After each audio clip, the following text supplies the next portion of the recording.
para 10 terbaik dari Lomba Cipta Lagu Minang. Ya, yang mana nih ke 10 pemenang ini akan kita gelar karyanya dalam pagelaran 10 karya terbaik nanti di tanggal 15 Oktober. 15 Oktober. Oke. Nanti jadwalnya nanti akan kita launching juga ya. Dan pemenang tidak perlu untuk naik ke atas pentas. Hanya kita sebutkan saja judul karya dan ciptaan siapa. Ya, dan juga kita informasikan untuk peserta yang mengikuti Lomba Cipta Lagu Minang ini sebanyak 98 peserta. Luar biasa sekali. Namun, Semangat dan atensi dari Kepala Dinas Kebudayaan telah berpesan ya. ya, Para pemenang harus melestarikan kebudayaan yang ada di Provinsi Sumatera Barat.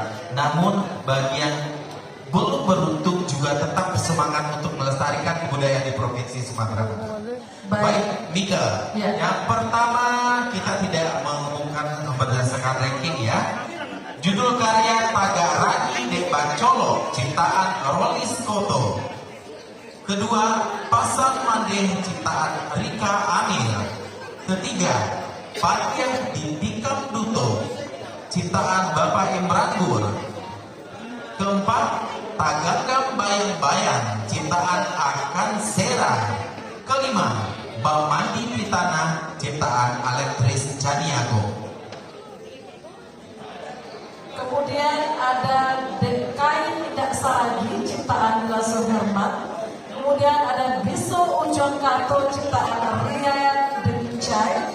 Dan yang ke-8 ada Cinto Banyak, ciptaan Romi Mansia. Kemudian yang ke-9 ada Dunsana Raso Orang Lain, ciptaan Adesan Dewa.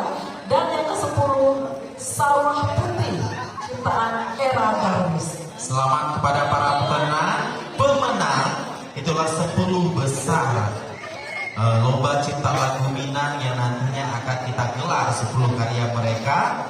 Dan Mika, dengan pembacaan 10 pemenang tersebut maka berakhirlah semua rangkaian acara penutupan Pekan Kebudayaan Daerah tahun 2022. Selamat. Ya, terima kasih atas kehadiran dan partisipasi Bapak Ibu dan hadirin semua. Semoga pelaksanaan kegiatan ini berlanjut di tahun mendatang.